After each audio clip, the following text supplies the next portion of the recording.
Bismillahirrahmanirrahim. Assalamualaikum warahmatullahi wabarakatuh.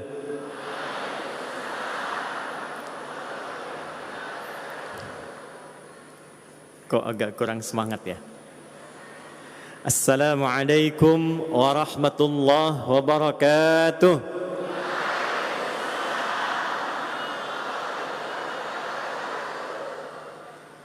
Saya mau tes lagi yel-yel awal yang tadi oleh Prof. Sofyan sempat diutarakan di awal sambutan. Masih ingat? Kalau disebutkan Muhammadiyah jawabnya apa? Kalau disebutkan Muktamar jawabnya apa? Kalau disebutkan panitia jawabnya apa? Menggembirakan. Kita coba cek suara yang paling semangatnya. Muhammadiyah, Muhammadiyah, Muhammadiyah, Muktamar. Pojok sana suaranya mana? Muktamar, Muktamar. Panitia. Saya ingin dengar suara yang pojok sana. Panitia, panitia. Tepuk tangan untuk semuanya.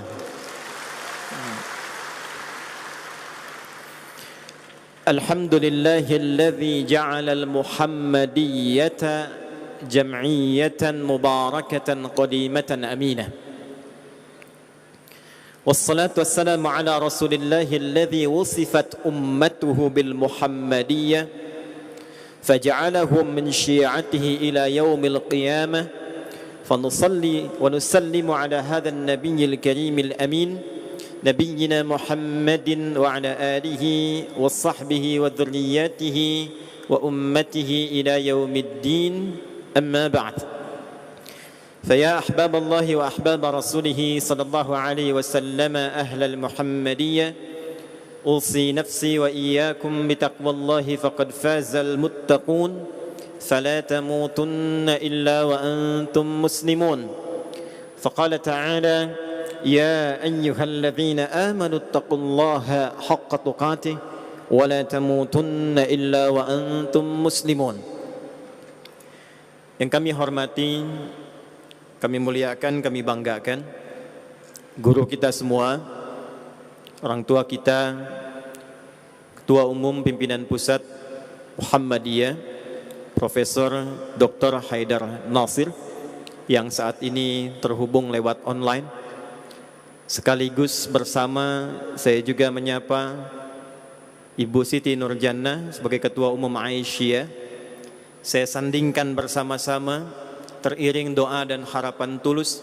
Semoga beliau berdua diberikan kekuatan, kesehatan dan kemampuan selain menata samara dalam berumah tangga, juga menjadi pasangan yang samara dalam menata Muhammadiyah dan Aisyah. Yang kami hormati seluruh unsur pimpinan pusat Muhammadiyah. Mohon izin kalau saya sedikit mengurut dari sebelah kanan tepi Dr. Agus, Prof. Sofyan sebagai tuan rumah Rektor UMS, Pak Dahlan Rais terakhir berjumpa di Tripoli, di Libya, sekarang berjumpa kembali. Pak Romo Marpuji Ali, terakhir berjumpa kita di Melbourne, tetap semangat dan muda sampai saat ini. Profesor Dadang Kahmat, beliau sangat produktif dalam menulis, ide-idenya sangat brilian. Kami saat mengambil S2 di Sunan Gunung Jati, beliau juga tadi disampaikan, Direktur Pasca Sarjananya, pertama saya lihat di ruangannya sedang menulis. Mudah-mudahan tetap produktif dan memberikan sumbangsi terbaik untuk Muhammadiyah. Sahabat kami, guru kita semua, Profesor Dr. Abdul Mu'ti, beliau ini di antara yang paling semangat dan mengingatkan supaya saya dipastikan berada di sini. Sampai-sampai dari Austria pun kemarin masih WA-WA-an. Prof, mudah-mudahan senantiasa dimuliakan, disehatkan, dan tentunya menjadi selain jubir terbaik juga pengelola terbaik untuk persyarikatan kita. Yang tidak bisa saya sebutkan satu persatu, seluruh unsur pimpinan yang membahagiakan hadir saat ini. Tadi saya bersalaman dengan beberapa dari PDM-PDM se-Jawa Tengah dan mungkin juga yang tidak terhubung saat ini secara langsung. Mohon izin mendoakan semoga semuanya senantiasa dalam rahmat dan berkah Allah Subhanahu wa taala. Membersamai kita saat ini ada juga Pak Danrem. Ini sahabat saya, luar biasa. Beliau dari Komandan Grup A Pas Pampres. Mohon berdiri, izin Pak Komandan. Sebelumnya Bapak Kolonel Infantri Muhammad Anan, sekarang dipercaya menjadi Danrem di Solo. Kita doakan mudah-mudahan diberikan kekuatan, kesehatan dan kemampuan. Dan yang paling luar biasa, baru pertama sertijab sudah akan mengumpulkan anak-anak yatim termasuk dari Panti Muhammadiyah se-Solo Raya. Hari ini akan dilangsungkan bersama jajaran dari Korem, kemudian juga ada dari Kodim, dari Polresta Solo. Saya selalu mendukung dalam setiap kesempatan kekuatan integrasi TNI Polri. Semoga senantiasa diberikan kekompakan, kekuatan dalam menjaga ketahanan, keamanan dan ketertiban negara kesatuan Republik Indonesia tercinta. Kami selalu berikan perhatian, Pak, karena Oktober ini hari ulang tahun TNI. Kami kirimkan 25 prajurit TNI dari Kodam 3 Siliwangi untuk menunaikan umrah ke Tanah Suci plus mengibarkan bendera merah putih di Jabal Uhud. Mudah-mudahan Juli nanti saat masuk juga HUT-nya Polri kita bisa membersamai hal yang telah disampaikan. Forkopimda dan semua yang saya cintai yang hadir di auditorium yang termegah, sekali lagi saya tegaskan, yang termegah yang pernah saya masuki, yang dibangun dengan DP 0% tanpa hutang. Jadi kalau ada isi bensin dimulai dari 0, maka ini bangunan dimulai dari 0, tapi mudah-mudahan berkahnya melimpah di sisi Allah Subhanahu wa taala. Hadirin sekalian, sebelum kita bersama belajar dan saling berbagi, saya ingin menegaskan kembali supaya la raiba fi, tidak ada keraguan di dalam statement yang disampaikan Pak Rektor dan Prof Dadang Kahmad tadi. Adi Hidayat adalah kader Tulen Muhammadiyah. Nomor kartu anggotanya boleh dicatat 10.25 84.05 960676. 10.25 84.05 960676. Ini pimpinan pusat Muhammadiyah belum tentu hafal itu katanya. Kenapa mesti bangga menjadi kader Muhammadiyah? Setidaknya kita punya 3 alasan utama. Pertama, kader Muhammadiyah itu ketika terhubung dengan persyarikatan Muhammadiyah, sejatinya adalah di antara umat Nabi yang mendudukkan jalan hidupnya ikut petunjuk Nabi secara real melalui cicit Nabi Muhammad SAW sebagai pendiri persyarikatan ini. Patut diingat, Kiai Haji Ahmad Dahlan yang mendirikan persyarikatan Muhammadiyah itu 18 November 1912 itu, 18 Zulhijjah itu adalah keturunan langsung yang tidak ada perbedaan pendapat di dalamnya yang tersambung kepada Rasulullah sallallahu alaihi wasallam. Muhammad Darwish atau dikenal dengan Kiai Haji Ahmad Dahlan bin Kiai Haji Abu Bakar bin Kiai Haji Muhammad Sulaiman bin Kiai Ilyas bin Kiai Sulaiman bin Demang Jurang Juru Kapindo bin Demang Jurang Juru Sapisan bin Kiai Gerbak yang keempat bin Kiai Gerbak yang ketiga bin Kiai Gerbak yang kedua dikenal dengan Sunan Geseng yang kemudian berkiprah di Klaten, itu yang menjadi keturunannya Pak Erlangga Hartarto sekarang Ketua Umum Golkar yang terkenal dengan apem lakuatanya itu. Bin Kiai Gerbek yang pertama dikenal dengan Syarif Muhammad Kebungsuan bin Adipati Ayadiningrat bin 7. Karena itulah kita mengenal kadar persyarikatan yang diwakafkan, amal solehnya, pengabdiannya. Tapi wakaf itu tidak mengharuskan kita lupa kepada induknya. Saya penting garis bawahi kalimat ini, karena beberapa kali saya menemukan unsur utusan dari Muhammadiyah malu menunjukkan kartu Muhammadiyahnya. Ini Ustadz, saat di Libya saya dari MUI, padahal yang ngirimkan Muhammadiyah. Ini Ustadz, saya dari investor di sini, padahal masuk persyarikatan Muhammadiyah. Dimanapun, kapanpun, berkiprah dalam suasana apapun, jangan pernah merasa sungkan untuk mengatakan saya kader persyarikatan Muhammadiyah. Ketiga, insya Allah kalau diikuti khitahnya, matan keyakinan dan cita-citanya, insya Allah kita selamat sampai menuju Allah Subhanahu wa ta'ala. Karena pedoman kita bermuhammadiyah mengacu kepada Al-Quran dan Sunnah Rasulullah Sallallahu Alaihi Wasallam. Baik, apa itu Muhammadiyah? Jangan-jangan puluhan tahun berada di Muhammadiyah tapi belum mengenal Muhammadiyah. Apa itu muktamar? Jangan-jangan kita euforia untuk menyambut muktamar yang ke-48 tapi belum mengenal lebih dalam apa itu muktamar.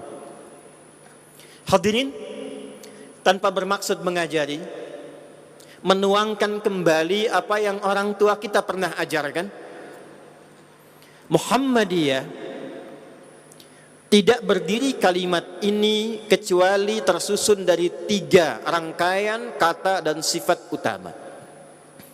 1, Muhammad. Kedua, ya nisbah. Dan ketiga, tak sifat. Tanpa ya nisbah tidak akan pernah menjadi Muhammadiyah. Tanpa tak sifat hanya akan menjadi Muhammadi. Tanpa Muhammad kosong makna ya dan taknya. Mari kita ulas sejenak sebelum kita hadir di muktamar bulan depan, sehingga muktamar itu bisa diisi dengan nilai Muhammadiyah yang memang terpatri dalam jiwa kita. Bukan sekedar kalimat yang ditampilkan dalam spanduk atau kita banggakan dalam mars yang sangat luar biasa itu. Hadirin Muhammad sallallahu alaihi wasallam, lafaz ini setidaknya disebutkan 4 kali dalam Al-Quran. Pak Rektor, Adi dan Sofyan nama zat yang dilekatkan untuk membedakan satu orang dengan yang lainnya. Sifat, nama yang dilekatkan untuk memberikan keistimewaan yang melekat kepada pemiliknya. Ahmad, Muhammad. Kita berikan yang umum, jujur misalnya. Ahmad ditemukan sekali saja dalam Al-Quran di surah As-Saff surah ke-61 di ayat yang ke-6. Wa mubasysyiran birasuli ya'ti min ba'di ismuhu Ahmad. Hadirin, kita mulai dengan Ahmad terlebih dahulu. Ahmad ini bentuk superlatif sirah muda kiai fenomenal namanya Kiai Hamid, Mbah Hamid Pasuruan.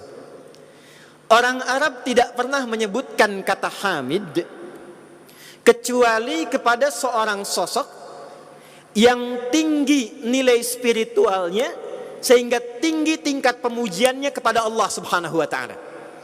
Contoh, kalau ada orang rajin sekali sholat di bidang sholat, rajin tahajud, rajin sholat duha, rajin sholat rawatib, rajin yang fardunya tak pernah terlambat, maka orang Arab akan menyebutnya dengan Hamid.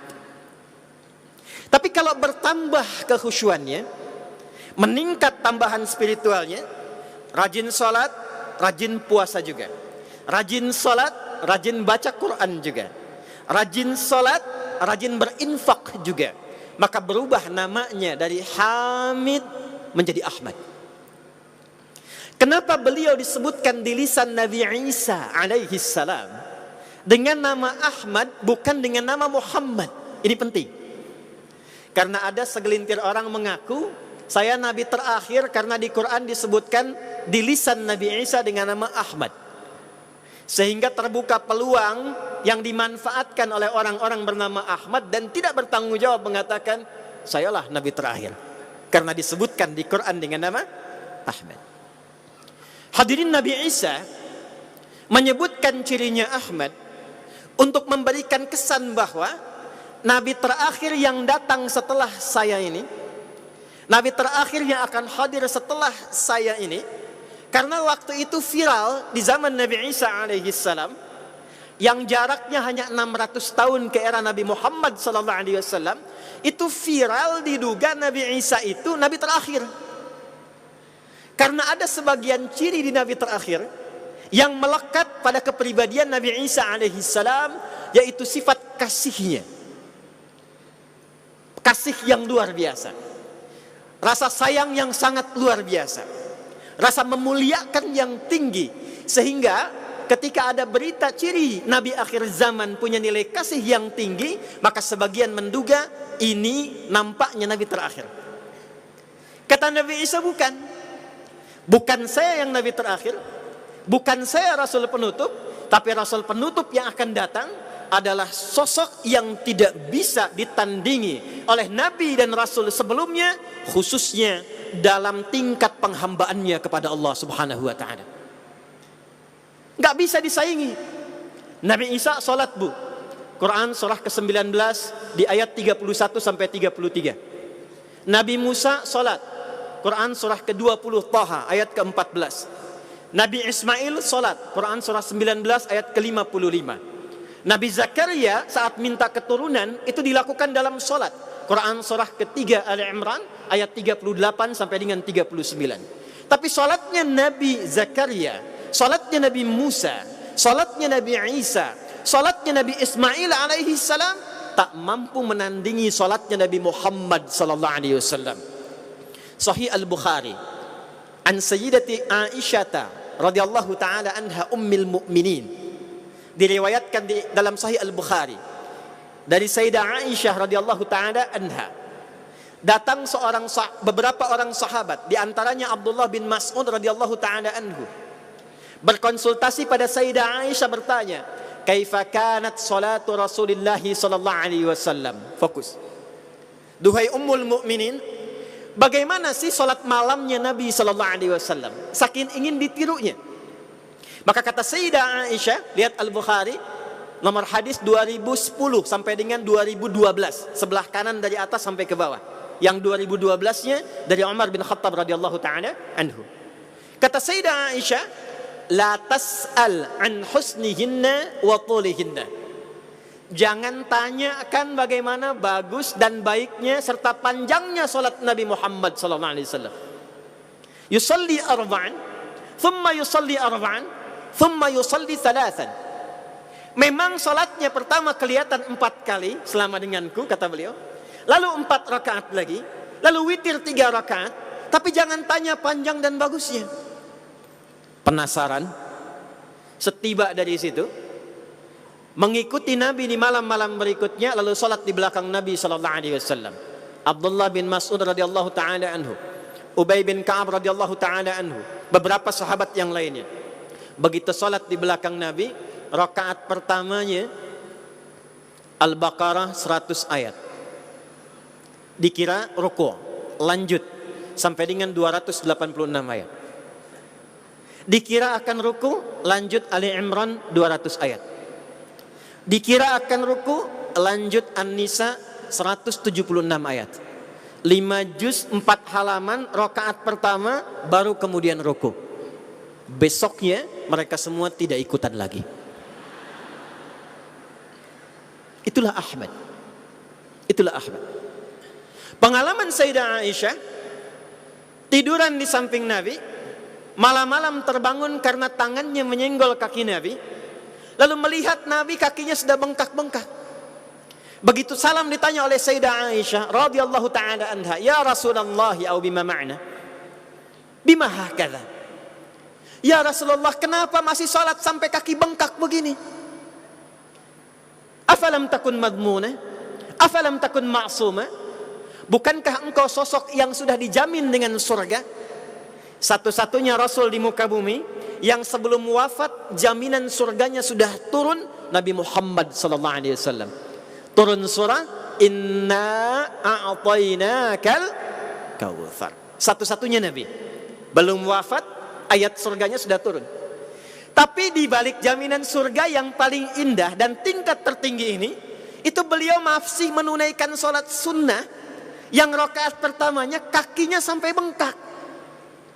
Kata Sayyidah Aisyah, ya Rasulullah, engkau ini maksum, terjaga dari maksiat, pribadi yang sempurna, madmun, dijamin surga, kenapa masih menunaikan tahajud sampai kaki bengkak begini? Apa jawab Nabi Muhammad SAW? Afala akunu abdan syakura? Apa enggak boleh aku mensyukuri semua nikmat yang Allah anugerahkan kepadaku ini?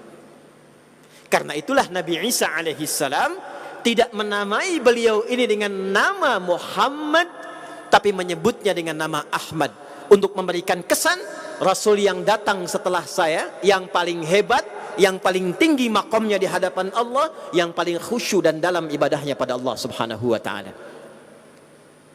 Itu Ahmad.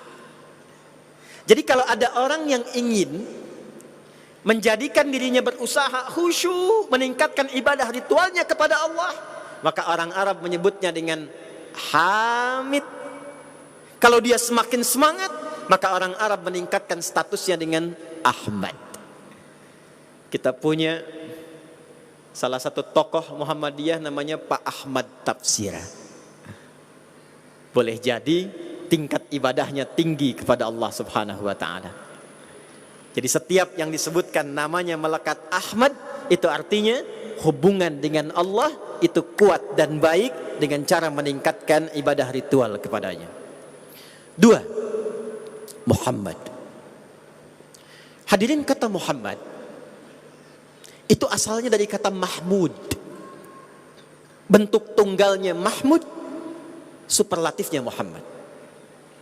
Tidak disebutkan di dalam bahasa Arab kata Mahmud kecuali menunjuk kepada sosok yang tinggi nilai sosialnya.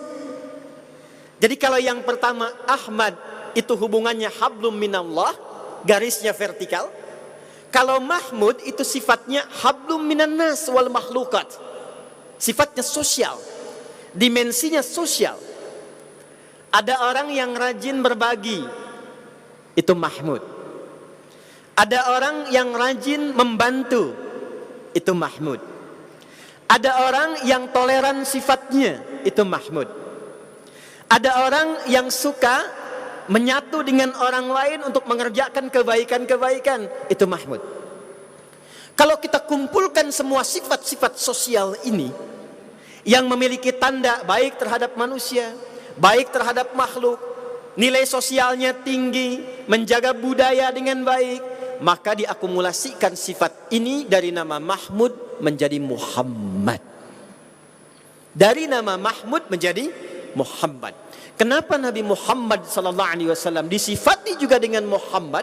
Dan ini nama yang paling populer dan melekat kepada syahadat untuk memberikan kesan bahwa beliau bukan hanya tinggi ibadahnya, baik hubungannya dengan Allah, tapi kebaikan hubungan dengan Allah itu bisa dibuktikan cerminannya dengan baik secara sosial.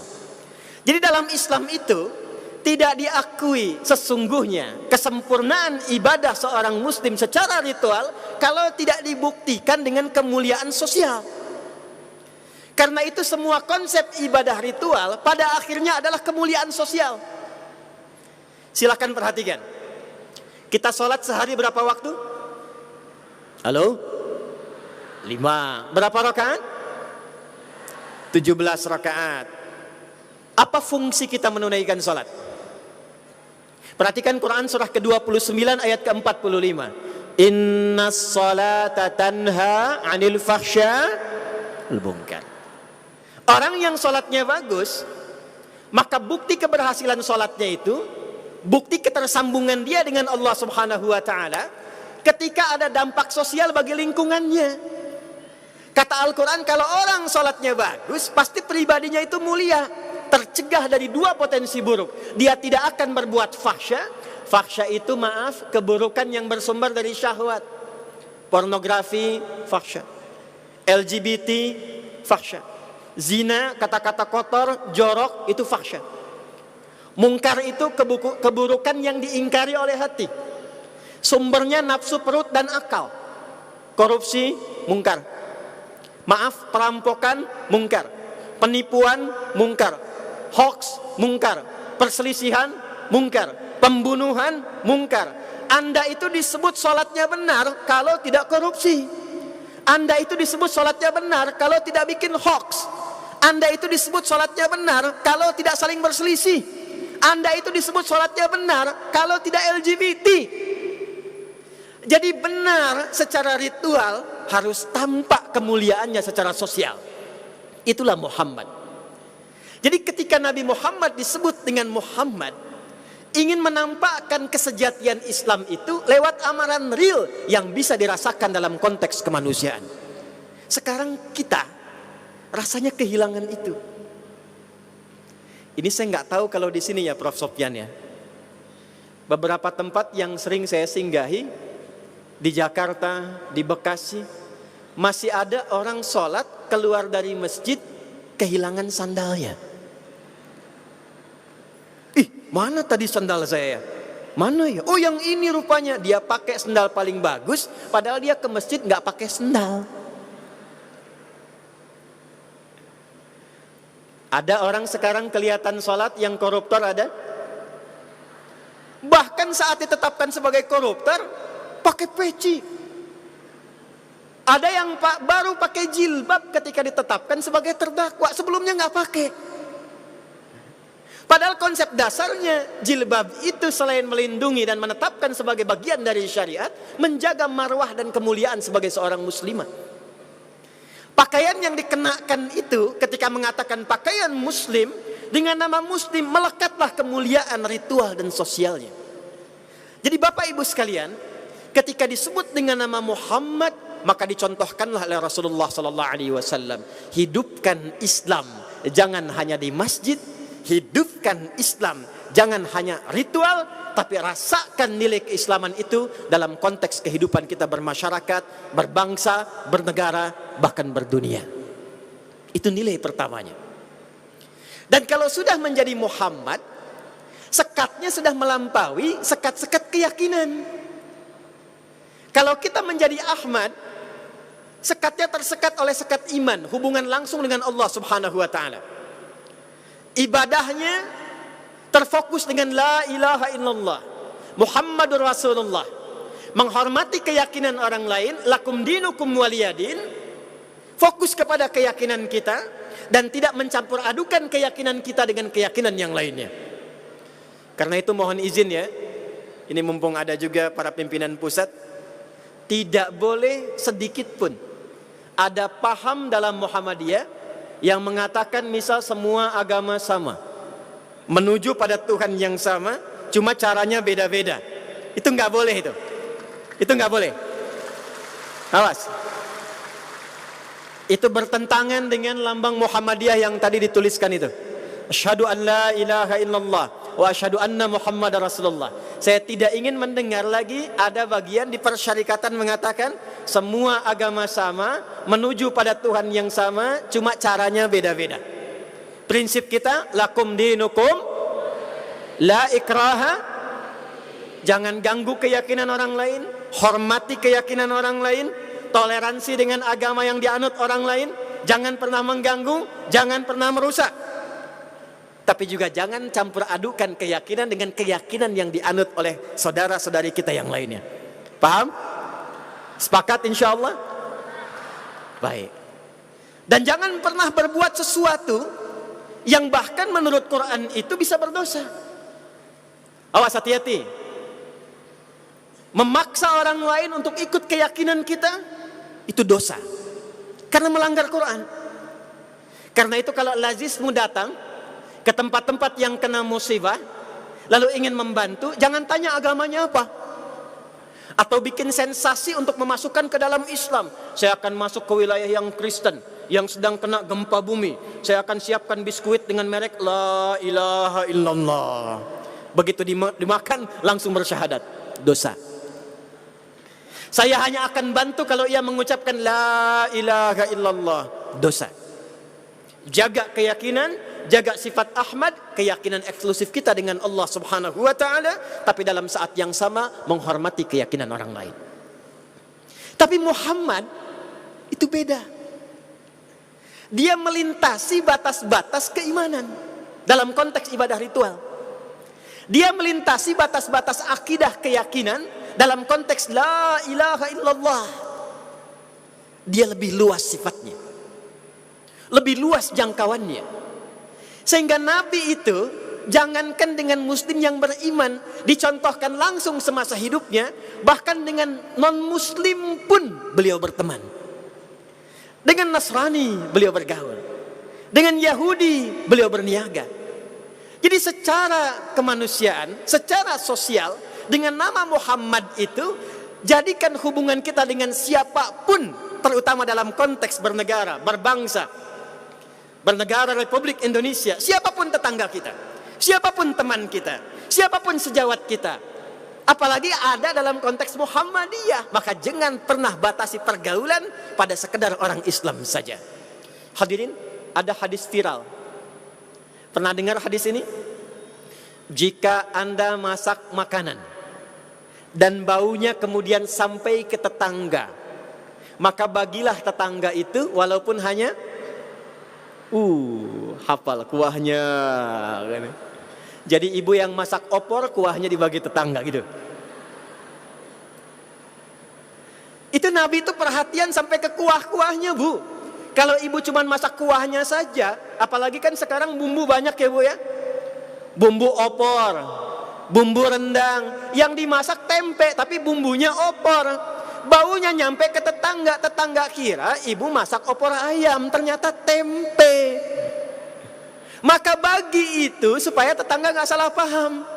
Tapi apakah hadis yang mengatakan kalau tetangga Anda muslim saja, kalau tetangga Anda orang Islam saja? Tidak.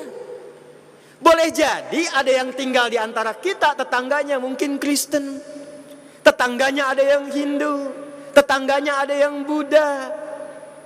Maka ketika kita praktekkan nilai Ahmad itu, bawa makanan itu, tempatkan dan bagikan pada siapapun yang bahkan mencium baunya, sekalipun dia tidak berkeyakinan yang sama. Jangan sampai ibu masuk, masak makanan, jadi yang muslim dibagi, yang non muslim dapat baunya, nanya, Bu kayaknya enak ya makanannya. Emang enak sih, cuman sayang ibu kafir. Tidak boleh. Pernah dengar hadis Nabi? Kalau ada satu tanaman tumbuh, kemudian berbuah, buahnya masuk pekarangan tetangga, maka buahnya itu hak bersama dengan tetangga, hakun mustarak. Pernah dengar? Bapak punya pohon rambutan, buahnya sampai ke pekarangan tetangga. Itu dalam kaidah fikih, jangan sampai beliau menunggu diizinkan mengambil. Bahkan sebelum matang, kunjungi datang ke rumahnya, ketuk pintunya, sampaikan, Pak jangan tunggu matang, bagian yang ini adalah hak bagiannya Bapak. Kalau ia bertanya aturan dari mana, sampaikan Nabi Muhammad SAW yang mengajarkan demikian. Begitu rambutannya sudah matang, menguning memerah, dia petik, jadi bukan cuma lihat sampahnya, bukan cuma lihat pohonnya, buahnya pun kedapatan. Dan bersyukurlah kalau yang mendapatkan itu adalah boleh jadi orang-orang yang belum muslim.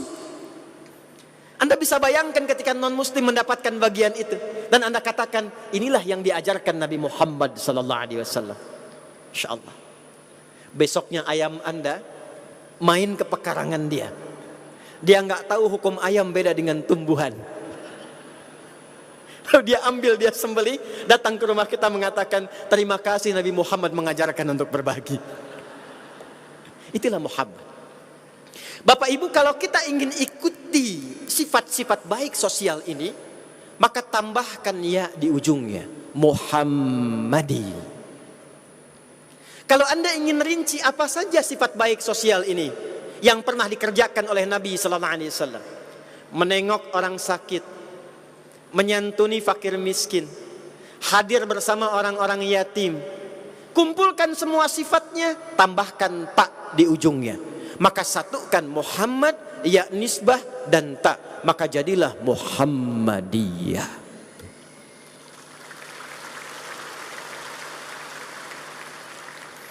Jadi ketika nama ini dituliskan 8 tahun yang lalu, itu bukan sekedar nama yang hampa makna. Ketika Anda mengatakan saya anggota, kader, simpatisan, penggembira Muhammadiyah, itu artinya ada komitmen untuk bermuhammadiyah. Jadi manusia yang baik, jadi manusia yang gemar berbagi, jadi manusia yang perhatian. Jangan berbuat curang, jangan korupsi, jangan bikin hoax, jangan terpolarisasi. Itulah Muhammadiyah. Kenapa Kiai Haji Ahmad Dahlan tidak menuliskan Ahmadiyah? Karena sebagai seorang muslim sudah pasti harus punya hubungan baik dengan Allah. Nggak mungkin muslim nggak sholat, nggak mungkin muslim nggak taat pada Allah. Tapi persoalannya, apakah setiap orang yang sholat benar sholatnya? Apakah setiap orang yang benar ritualnya bagus ibadah sosialnya? Karena itulah dalam pengajian surah Al-Ma'un yang fenomenal itu, begitu beliau bacakan, ara'aita alladhi yukadzibu bid-din fadzalika alladhi yad'ul wa la yahuddu 'ala ta'amil miskin fawailul lil musallin alladhina hum an salatihim alladhina hum yura'un wa yamna'un. Apakah berhenti sampai ritual di situ? Tidak. Untuk mempraktekkan bermuhammadiyah yang sejati, beliau copot pakaian terluarnya, dikeluarkan harta terbaiknya, dan diamalkan dalam konteks Muhammadiyah yang sebenarnya. Maka dari situlah kemudian menjadi pantang sakit, diterjemahkan kekinian, diimplementasikan dalam konteks bermuhammadiyah, jadilah PKU. Nabi SAW mendidik para sahabatnya di Ahlus Suffah, diberikan beasiswa. Di situ ada Abu Hurairah, di situ ada Salman Al-Farisi, di situ ada Sulaik Al-Ghatafani, datang dari jauh, disantuni oleh beliau, dilayani, diberikan pendidikan. Sekarang menjadi madrasah, sekarang menjadi sekolah-sekolah Muhammadiyah, sekarang menjadi kampus-kampus Muhammadiyah. Kalau dulu di Masjid Nabawi tempat Nabi mengajar kecilnya luar biasa, sekarang di UMS 1 dari sekian PTM Muhammadiyah, aula dan glosariumnya sangat luar biasa. Inilah Muhammadiyah yang sejati. Kokam mana kokam? Kokam mana kokam? Tadi yang mengaji komandan kokam ya? Sudah pernah lihat madrasah Nabi belum di Masjid Nabawi? Belum. Tolong catat ya. Nanti yang kokam, komandannya tadi, bawa 9 orang, 10 orang. Nanti kami dari Quantum Akhir Institute hadiahkan umrah untuk berangkat ke Tanah Suci. Harus lihat. Masuk lewat pintu Umar bin Khattab, lurus saja. Sampai ke daerah yang terbuka atapnya. Ada yang manik-manik karpet hijau, bukan yang raudhah. Geser sebelah kiri yang dekat makam Nabi. Sekatnya kecil. Itulah Suffah. Bandingkan dengan tempat megah yang sekarang didapati oleh umatnya Nabi Muhammad SAW bernama Muhammadiyah itu. Inilah Muhammadiyah. Jadi ketika diberi nama dengan Muhammadiyah, ingin memberikan kesan, praktekkan, implementasikan nilai ritual itu dalam konteks ibadah sosial. Kita tidak hanya patut berbangga dengan apa yang telah dicapai oleh Muhammadiyah secara persyarikatan, tapi sifat itu ketika ada ya-nya mesti melekat secara personil. Jadi saya tidak ingin mendengar, Pak, ada kader-kader Muhammadiyah yang berkiprah di bangsa, di negara, jadi dubes, jadi menteri. Insya Allah harus ada jadi presiden dari kader Muhammadiyah. Mesti ada. Muhammadiyah itu lahir sebelum NKRI berdiri. Semua bagian dari persyarikatan itu sudah seperti bagian bangsa dan negara. Divisinya sudah ada semua. Masa tidak ada satupun yang bisa jadi presiden? Siap, kader siap? Jadi panglima. Nabi 12.000 sahabat, ada 38 panglima. Satu kekuatan panglimanya bisa menaklukkan Romawi dan Persia. Jadi kokam dari segini banyak, masa tidak ada yang jadi panglima?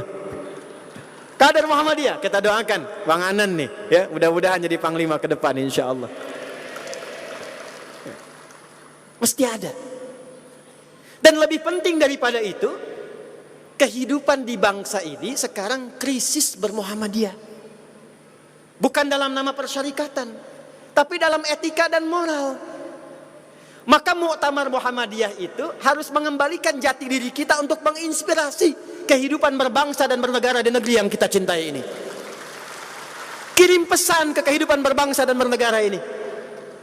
Tidak ada kader Muhammadiyah yang tersangkut masalah korupsi. Tidak ada kader Muhammadiyah yang terpolarisasi. Tidak ada kader Muhammadiyah yang dekat dengan radikalisme dan nama-nama selainnya. Saya waktu bom di Jalan Tamrin meledak gitu, dan mudah-mudahan tidak pernah ada lagi terjadi seperti itu. Saya sedang di Lampung, Pak, sedang mengajar. Pertanyaan pertama yang langsung muncul, Ustaz, apakah bom di Jalan Tamrin termasuk jihad fisabilillah?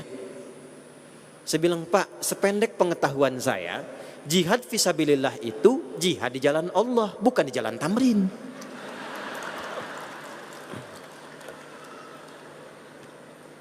Jadi ada pemahaman-pemahaman yang mesti kita perbaiki. Karena itu spirit yang pertama mengantarkan pada Muktamar Solo di bulan depan.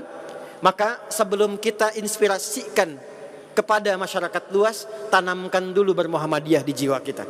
Tanamkan Muhammadiyah di dalam jiwa kita, maka Muhammadiyah akan marak dan menyemarak dalam kehidupan berbangsa dan bernegara di negeri kita.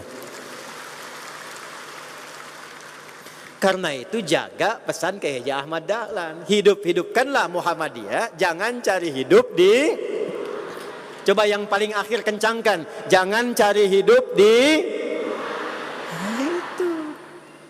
Nggak mungkin Muhammadiyah itu bisa wujud kalau pengelolanya bergeser visinya, alih-alih menghidupi, cari hidup di Muhammadiyah. Nggak akan muncul kekuatannya, nggak akan muncul syiar ketinggiannya. Karena itulah kita akan bawa semangat ini kepada muktamar. Apa itu muktamar? Muktamar itu, izin, ini saya masih ada waktu, Prof. Oh, sampai jam berapa saya? Oh, Masya Allah, sampai asar. Baik. Saya jam 11 pulang, ibu sampai asar silahkan ya.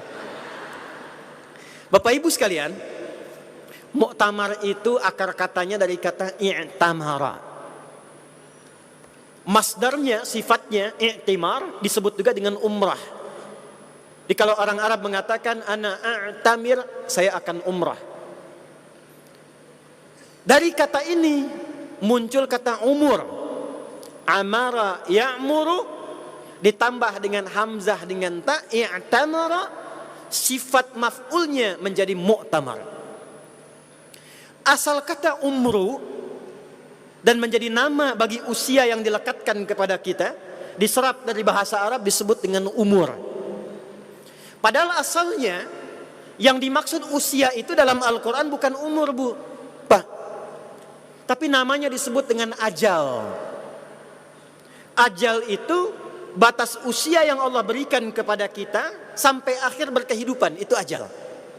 Quran surah ke-7 di ayat 34. Walikulli ummatin ajal. Fa idza jaa ajaluhum la yastakhiruna sa'atan wa la yastaqdimun. Setiap manusia yang berkehidupan di bumi ada batas usianya. Nah, usia itu dalam bahasa Al-Quran itu asalnya tidak disebut dengan umur, asalnya disebut dengan ajal. Sifat yang mengisi usia itu disebut dengan umur namanya. Jadi umur itu lebih kepada sifatnya, bukan nama usianya. Apa artinya umur itu? Setidaknya punya 3 makna utama. 1, segala yang bermanfaat dalam bahasa Arab disebut dengan umur. Karena itu ketika kita ditanya, maaf ya, Ustadz Adi berapa usianya? Saya jawab misalnya usia saya sampai saat ini adalah 38 tahun 27 hari misal. Maka ketika ditanya umurnya berapa, maksudnya, hei Anda Adi Hidayat, sampai 38 tahun 27 hari itu manfaat apa yang telah dihasilkan selama hidupmu? Jangan-jangan selama ini, maaf, kamu memandang tidak bermanfaat, kamu bicara tidak bermanfaat, kamu mendengar tidak bermanfaat, kamu berperilaku tidak bermanfaat, kamu itu akan dihisab. Maka ketika kita ditanya berapa umurmu, seakan-akan kalimat itu dititipkan oleh Allah kepada lisan orang yang bertanya kepada kita untuk menghisab diri sendiri berapa banyak manfaat yang telah ditampilkan dalam berkehidupan. Jadi kalau Bapak Ibu riset, saya mohon didoakan satu di antara disertasi kami yang akan disidangkan itu riset terhadap gramatikal Al-Quran. Saya menganalisis 30 juz setiap kata dalam Al-Quran, 30 juz dari tafsirnya Tahrir wa Tanwir Ibnu Asyur. Bapak Ibu sekalian, yang paling dahsyat dalam Al-Quran, bahkan ketika menyebutkan semua organ tubuh kita ini, itu disebutkan fungsi manfaatnya. Seakan memberi kesan kepada kita, kenapa dinamakan dengan umur? Dijelaskan oleh Quran, tidak ada satupun fungsi tubuh kita ketika digunakan kecuali semuanya manfaat. Contoh, Bu,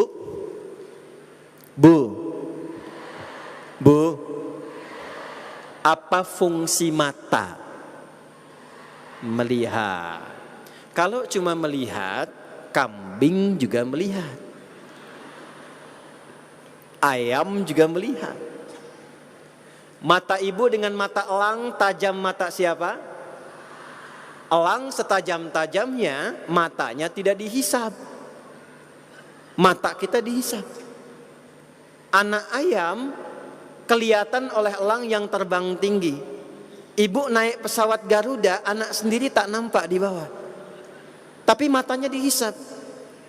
Karena mata kita dihisab, sebelum disebutkan fungsi mata, oleh Quran disebutkan dulu fungsi imannya. Perhatikan Quran surah ke-24 surah Cahaya. Ayat 30 untuk para ayah, ayat 31 untuk para ibu. Kul, viralkan. Sekarang saya senang terjemahan kata kul dengan kata viralkan dibandingkan dengan katakan.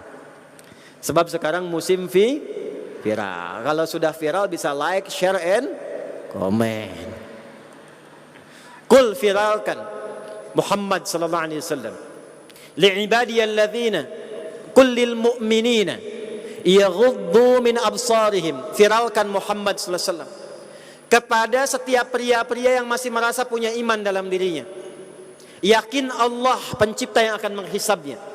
Yaghuddu min absarihim. Kalau Anda ingin melihat, kata Allah, jangan sekedar lihat, Anda hanya boleh melihat yang bermanfaat saja.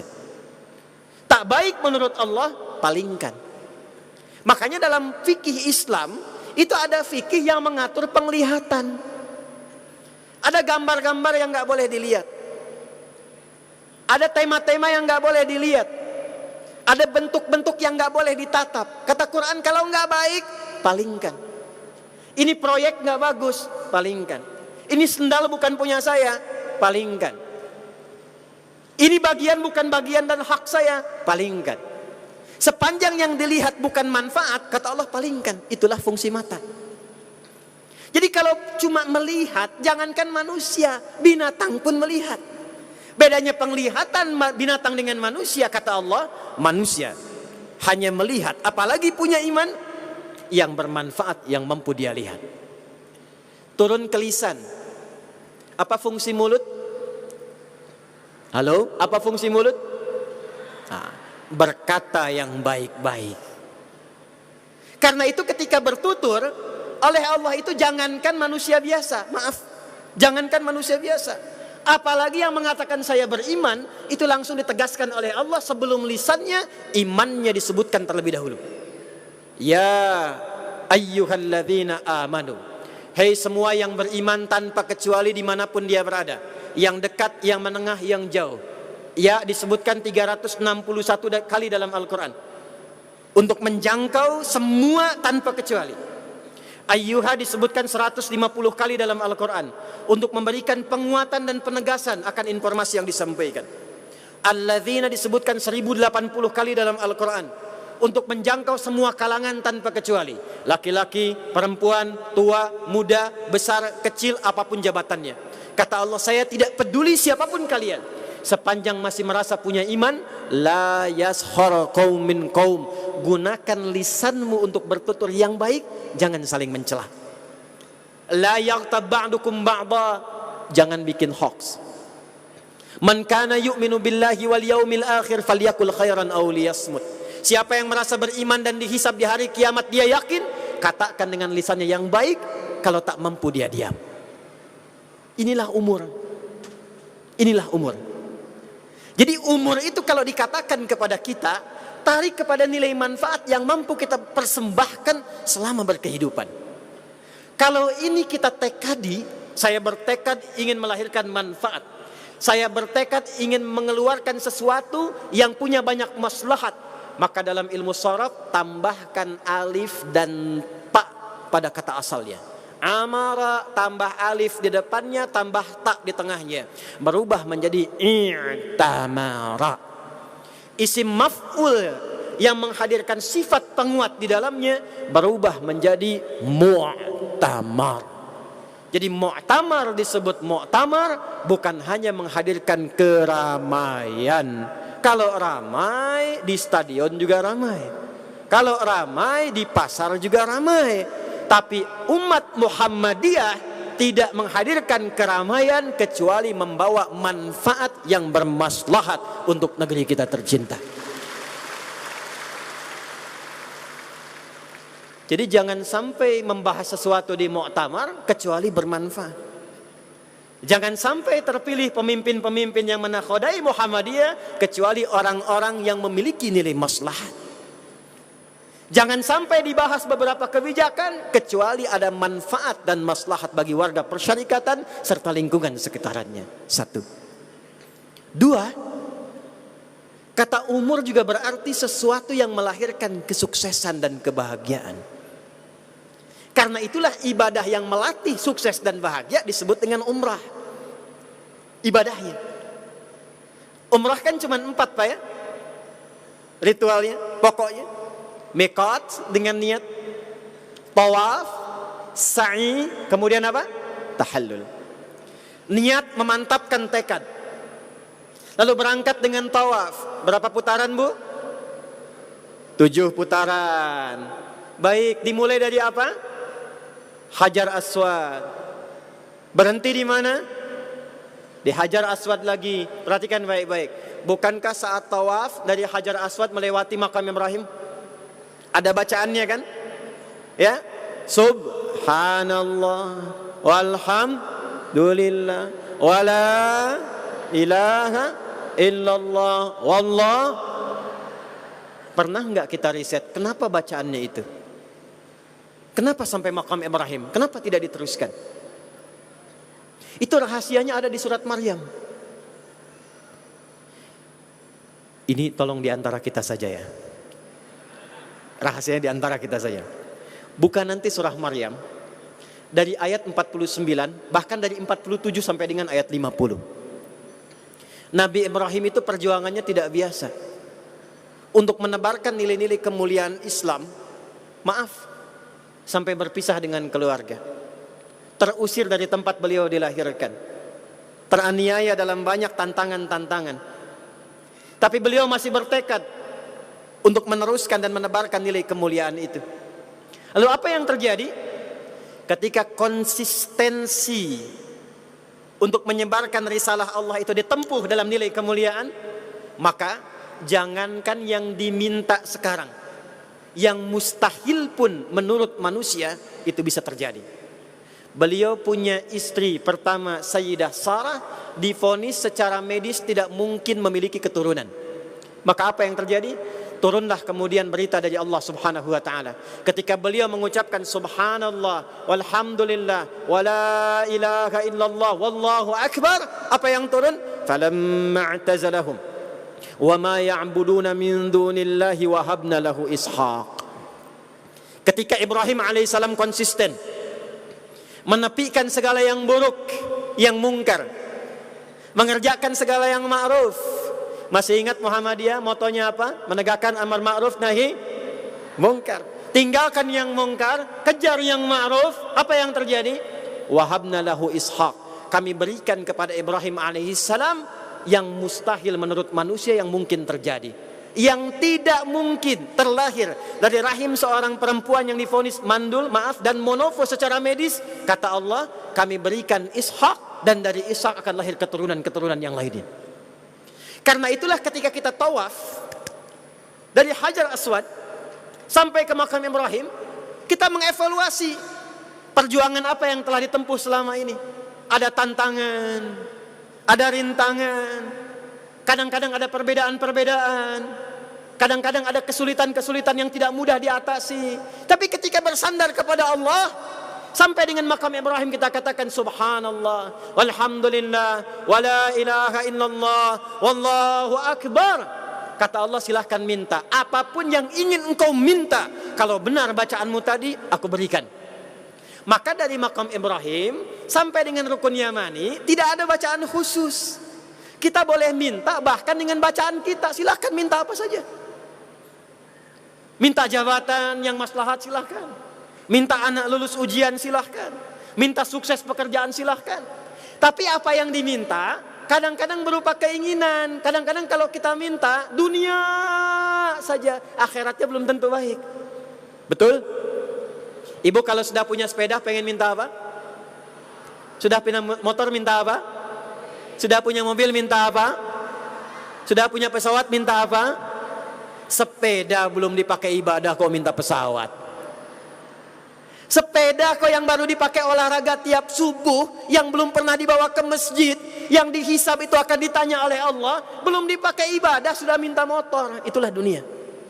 Kadang-kadang terlihat dunianya bagus, akhiratnya belum tentu. Karena itulah sampai dengan rukun Yamani dibimbing lagi supaya dunianya bagus, akhiratnya mulia. Maka muncullah doa, Rabbana atina fid dunya hasanah wa fil akhirati hasanah wa qina adzaban. Jadi Allah menginginkan lewat tawaf 7 kali itu dapat dunianya, mulia akhiratnya. Kalau kita bawa refleksi tawaf itu ke dalam kehidupan kita, tidak ada satu pun kita kecuali yang terbangun beraktivitas setiap harinya mengalami 7 hari dalam sekali. 7 hari sepekan kita bangun beraktivitas. Kadang ada tantangan, kadang melewati kesulitan-kesulitan, kadang melewati rintangan-rintangan, kadang ingin punya harapan, kadang ingin diridhai oleh Allah. Itulah tawaf. Kalau kita bawa ke dalam nuansa mu'tamar itu, maka refleksikan Muhammadiyah selama 48 tahun ke belakang. Sekian banyak bertawaf itu, apa yang telah dihasilkan? Jangan-jangan maaf Pak, teman-teman, mungkin dari PCM, PDM, PWM sampai ke PP sekarang. Benar enggak niat kita bermuhammadiyah sampai dengan hari ini? Saya tanya kembali, sudah mikot belum? Betul enggak niatnya tuh? Itu batik yang dipakai itu, kain yang dikenakan, sudah menunjukkan benarnya niat belum bermuhammadiyah itu? Jangan-jangan sudah berniat, baru bertekad, cuman putar-putar aja di Muhammadiyah. Mana yang subhanallahnya? Mana yang alhamdulillahnya? Mana yang Allahu Akbarnya? Jangan-jangan sekarang cuma pengen pada ngejar Hajar Aswad aja untuk mencium, sedangkan lupa sudah berapa putaran dia berputar di dalamnya. Jangan-jangan yang dikejar selama ini bangga dengan dunianya aja. Ini ruangan megah, bagus. Sudah dipakai ibadah belum? Wa fil akhirati hasanahnya sudah masuk belum? Rumah sakit sudah banyak. PTM sudah ratusan. Berapa banyak yang di situ terlahir anak-anak kita yang sudah mampu mendekatkan diri mereka dengan Allah Subhanahu wa taala. Berapa banyak jabatan yang dititipkan amanah kepada para kader Muhammadiyah. Kedudukan itu sudah dipakai belum untuk mengenalkan orang-orang yang dipimpin kepada Allah Subhanahu wa taala. Anda tidak akan pernah dihisab dengan berapa banyak harta yang dikumpulkan, berapa bintang tertempel di pundak, berapa banyak kedudukan dan tingginya, tapi yang dihisab dari semua yang Allah titipkan itu berapa banyak yang mampu mendekatkan diri kita kepada Allah Subhanahu wa taala. Renungkan di muktamar itu, tekadkan itu, bulatkan, susun program dari Muktamar Solo untuk mendapatkan dunia yang berkemajuan, fid dunya hasanah, dan akhirat yang mencerahkan, wa fil akhirati hasanah. Dengan itulah waqina adzabannar. Kalau sudah ada rencana itu, sa'i Bu. Sa'i Pak. Apa itu sa'i? Lari-lari kecil. Kalau lari-lari kecil maraton, lari besar maraton. Sa'i itu asalnya bukan lari-lari kecil. Sa'i itu dari kata sa'a yas'a sa'yan, yang berarti kesungguhan, keseriusan untuk mengerjakan sesuatu. Ibunda Ismail alaihissalam, Sayyidah Hajar, begitu sampai membawa Ismail, menggendong nangis, ingin minta ASI, ternyata ASInya nggak bisa keluar. Maka disimpan, kisah viralnya dekat kemudian Ka'bah. Ibunya naik, membawa kebeningan pikiran dalam benaknya, berhusnudzan, positive thinking. Nggak mungkin Allah uji kalau nggak ada solusi. Menghempaskan yang buruk untuk menghasilkan yang baik, dalam bahasa Arab disebut dengan tasfiyah namanya. Sifatnya disebut dengan sofa, orangnya disebut dengan sufi, pemiliknya disebut dengan Sofia, perempuannya Sofia. Makanya bukitnya disebut dengan Bukit Sofa, tempat seseorang yang naik ke sana dengan pikiran yang jernih dan bersiap bersungguh-sungguh mengeksekusi apa yang diinginkan. Sesuatu yang diinginkan dicapai, tingkat tertinggi yang ingin dicapai, marwah terhebat yang ingin diraih, itu disebut dengan marwah namanya. Maka dari Bukit Sofa ke Bukit Marwah. Perhatikan Bapak Ibu sekalian, Bukit Sofa itu di atas atau di bawah? Marwah di atas atau di bawah?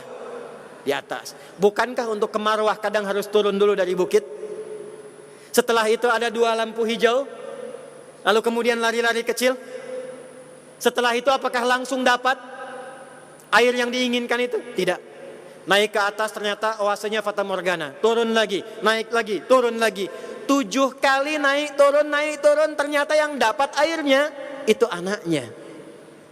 Yang dapat airnya itu anaknya. Tapi yang sungguh-sungguh siapa? Ibunya.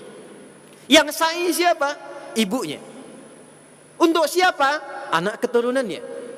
Maka ketika muncul itu dengan kesungguhan, niat tulus ibundanya itu, dapat marwahnya, keluar airnya. Ketika airnya keluar, ibunya tidak mengatakan ijma, ijma, ijma, kumpul. Tapi zam, zam, zam, zam. Kumpul, jangan berhenti. Kumpul, jangan berhenti. Kumpul, jangan berhenti. Sampai saat ini airnya disebut dengan air zam-zam yang terkumpul tidak pernah berhenti. Spirit sa'i kita bawa ke muktamar.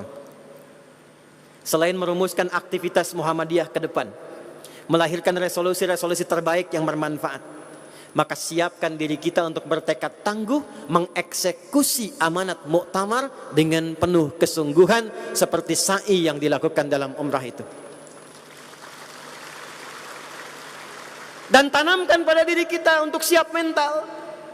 Makanya berangkat muktamar dengan gembira, dengan sofa, tasfiyah. Ya, walaupun snacknya kecil-kecil, bahagia dulu aja. Siapa tahu nanti muncul zam-zam yang tidak diduga-duga. Walaupun harus keluar untuk kita saling menabung, berangkat bergembira. Karena muktamar sesuatu yang bermanfaat, sesuatu yang menghasilkan kemuliaan di hadapan Allah Subhanahu wa taala. Berangkat, tapi jangan sekedar berangkat. Pulang kita harus bersiap dan bertekad. Mungkin pulang dari muktamar, tidak semua yang turun dari sofa itu akan senang. Ada tantangan, mesti lari-lari, mesti jemput bola, mesti koordinasi. Izin Pak, izin Prof. Muti, saya ingin juga memberikan satu usulan. Sebelum keluar, akan lebih baiknya kita konsolidasi di Muhammadiyah itu lebih baik, lebih kuat, sehingga semua kebijakan yang di pusat itu juga bisa terasakan sampai dengan ke daerah. Kenapa saya sampaikan ini? Setiap kali saya menginfokan beasiswa, sudah sampai informasinya, tapi saya tidak mendapati satu anak pun kemudian untuk dikirimkan. Pertama kali yang saya infokan kalau ada peluang itu selalu Muhammadiyah. Ini ke Mesir ada jatah sekian, ini ke Sudan sekian, ini ke Turki sekian. Saya datang ke pimpinan pusat Muhammadiyah, ini saya cerita, membawa langsung orang Sudannya, orang parlemennya, 2 orang, diberikan langsung kuotanya 25 untuk Muhammadiyah. Begitu tiba waktunya tidak ada satupun yang dikirimkan. Saya datang dengan yang dari Turki, menyampaikan kuota, diberikan 20 untuk sekolah di Akademi Imam Malik. Saya sampaikan infonya, saya bawakan orangnya, begitu akan dikirimkan gratis beasiswa. Kami dari Quantum Akhir Institute biayai. ternyata yang muncul dari Muhammadiyah cuma 2. Maka saya menginginkan, ayo konsolidasikan sampai dengan ke daerah. Ada info apapun, saya menginginkan kalau bisa Pak ada comment centernya Pak. Masuk dari pusat langsung dengan ke bawah. Siap, saya sampaikan sekarang. Bapak Ibu sampaikan ke PDM, sampaikan ke PCM. Saya mendapatkan kuota di Jamia Asmariyah, kampus terbaik penghafal Quran nomor 1 di Libya. Lulus dari situ jurusan apapun keluar pasti jadi ahli Quran.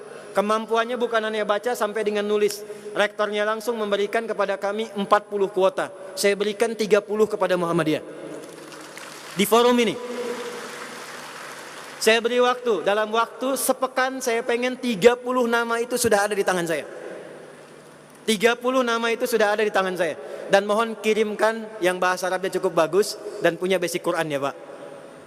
Ya, tolong yang dari daerah kirimkan ke pusat. Tidak perlu ada apa-apa, nggak ada biaya, ongkosnya kami tanggung, beasiswa diberikan sampai S3. Jangan pulang kalau belum jadi dokter.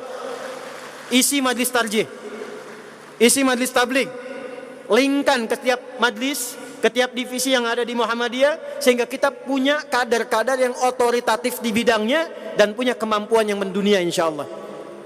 Pak, Ibu, kader Muhammadiyah yang ada di hadapan Bapak Ibu ini, insya Allah dalam waktu dekat juga akan tergabung dalam himpunan mufti dunia dalam waktu dekat.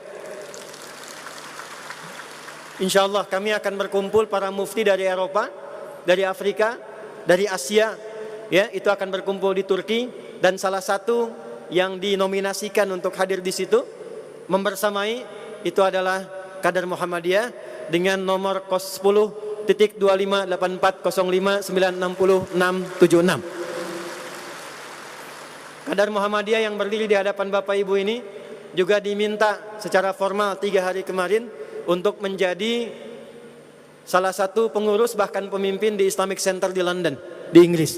Ya. Kita juga sudah membimbing sekarang Islamic Center yang di Toronto di Kanada. Dunianya kecil, maka sekarang kita koneksikan. Yang sekarang ada di Solo, insya Allah besok ada di Jepang. Yang sekarang ada di Solo, besok ada di Korea. Jangan cuma mengimpor K-popnya, impor Muhammadiyahnya sampai dengan keluarnya. Ya. Dan kalau sudah keluar, bawa nama NKRI-nya. Saya ulang, bawa nama NKRI-nya. Kemarin saya ceramah di forum internasional, dihadiri mufti, kemudian juga duta besar di Tripoli, dan saya katakan, dan saya satu-satunya yang jadi keynote speaker pada masa itu, saya katakan, saya bangga berada di sini sebagai warga negara Indonesia.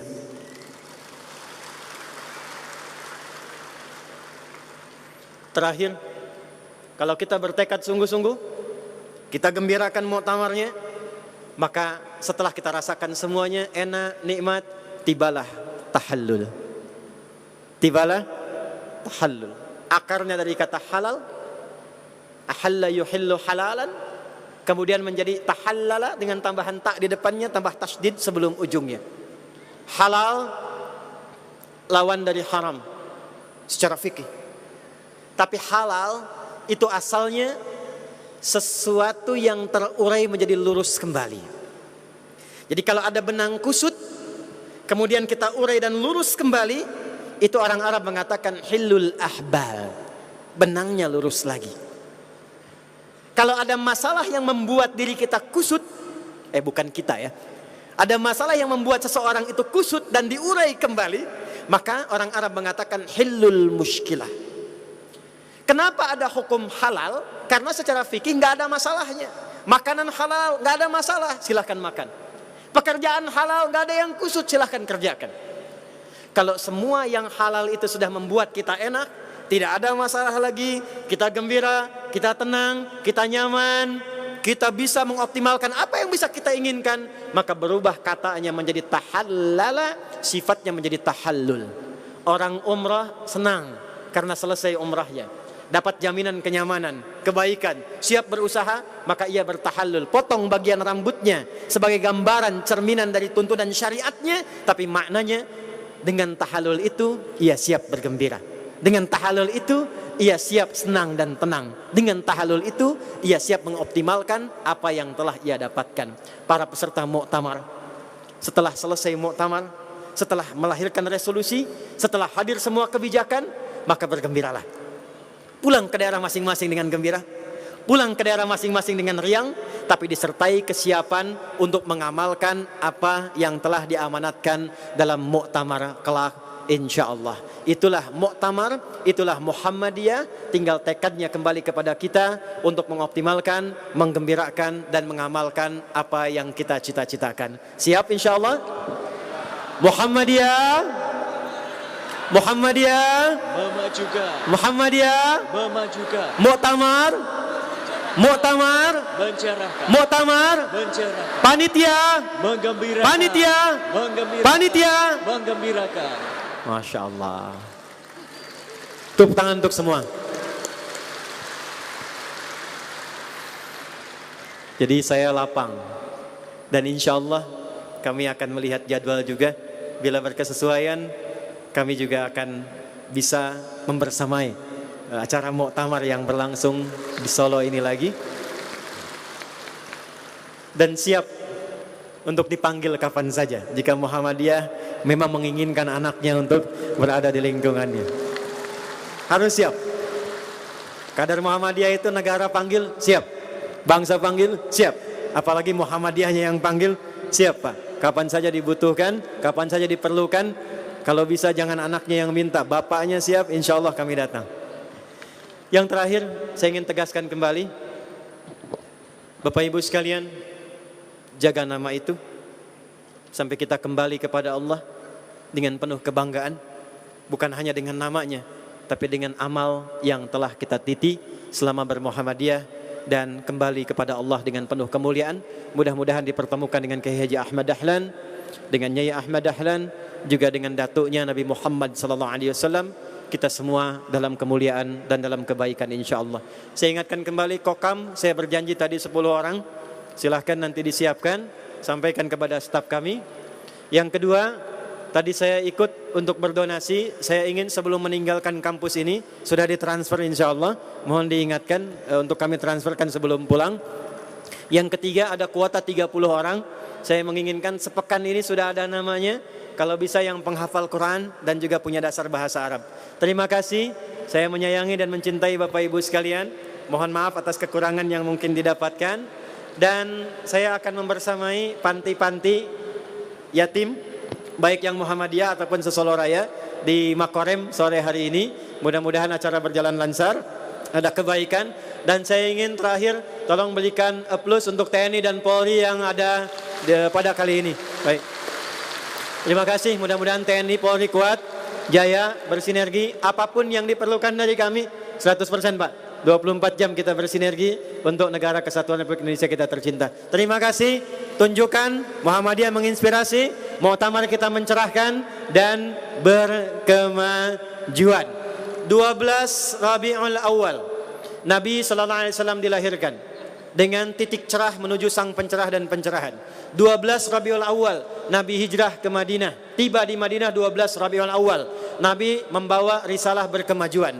12 Rabiul Awal Nabi wafat membawa legasi kesempurnaan. 12 Rabiul Awal kita berkumpul di gedung yang megah ini di Universitas Muhammadiyah Surakarta membawa risalah muktamar Muhammadiyah yang mencerahkan untuk negara kesatuan Republik Indonesia tercinta, untuk agama kita Islam terkuat, terhebat dan inspirasi untuk semesta alam. Hidup Muhammadiyah, hidup Islam, takbir, Allahu Akbar. Oh, saya katakan Indonesia jaya, jaya, jaya. Indonesia Jaya, jaya, jaya. Indonesia Jaya, jaya, jaya. Indonesia. Jaya, jaya. Subhanakallahumma bihamdika asyhadu an la ilaha illa anta astaghfiruka wa atubu ilaik wa akhiru da'wana anil hamdulillahi rabbil alamin. Assalamualaikum warahmatullahi wabarakatuh. Waalaikumsalam warahmatullahi wabarakatuh. Untuk kata mohon berkenan tetap berada di tempat Ustadz Adi Hidayat. Kami undang Rektor Universitas Muhammadiyah Surakarta untuk menyerahkan cenderamata kepada Ustadz Dr. Haji Adi Hidayat LCMA.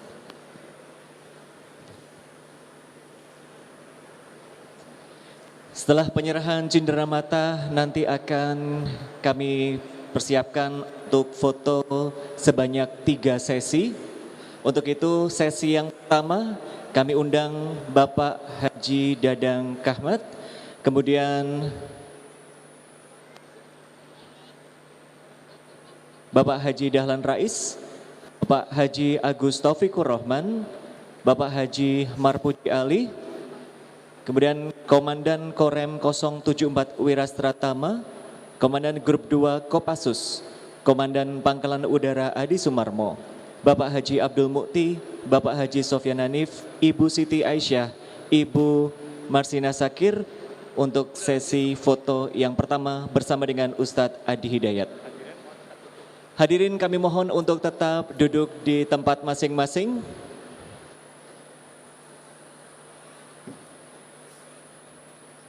Baik, kami mohon hadirin untuk tetap duduk di kursi masing-masing.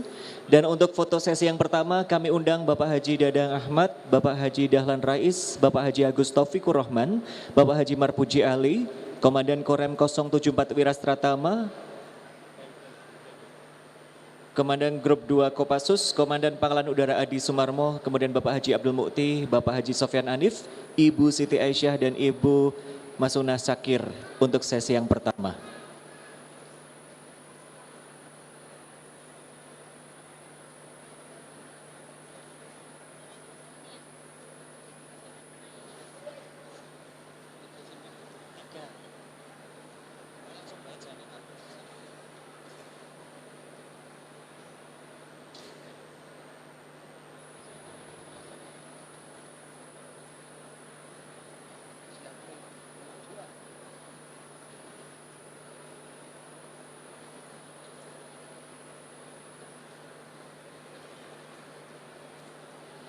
Setelah foto sesi yang pertama, kami mohon untuk dapat disiapkan dari panitia.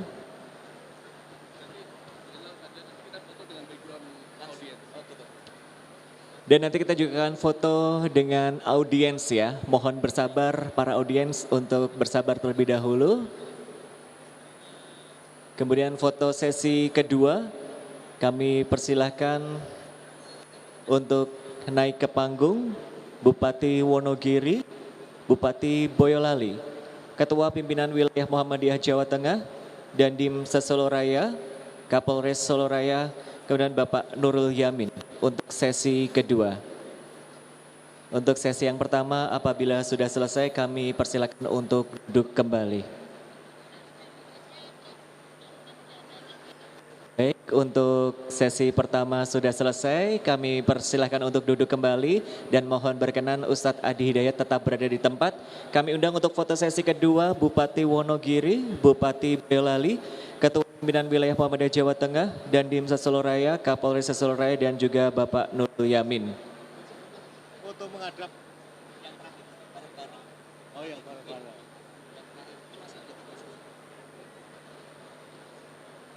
Dan untuk foto sesi ketiga,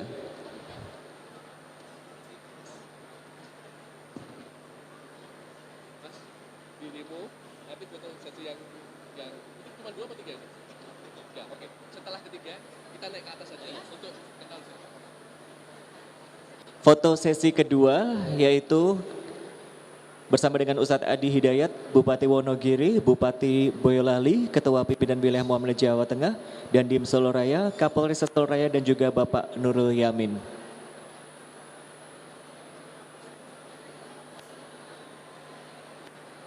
Dan untuk hadirin yang meninggalkan lokasi kami mohon untuk jangan lupa membawa sampah masing-masing untuk tetap clean, tidak meninggalkan sampah di lokasi masing-masing. Ada teman-teman dari HW yang berkeliling membawa tempat sampah ini.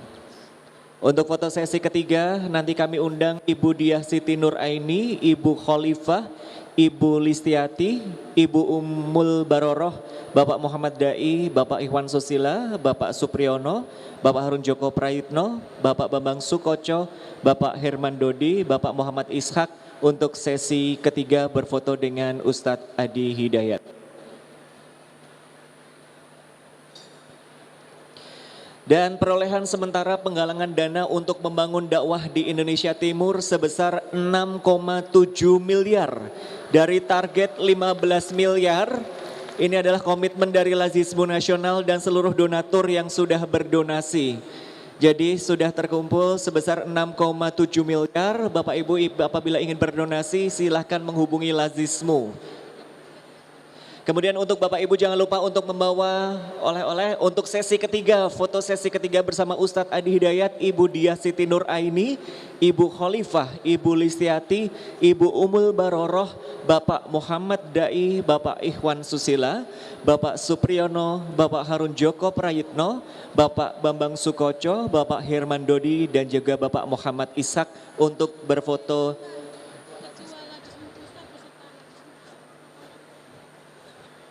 Atau langsung ke sini aja, Pak siapa? Kepada Bapak Dr. Mahli Zainuddin, pengurus Lazismu Pusat untuk bisa ikut serta berfoto di sesi ketiga. Dan jangan lupa Bapak Ibu hadirin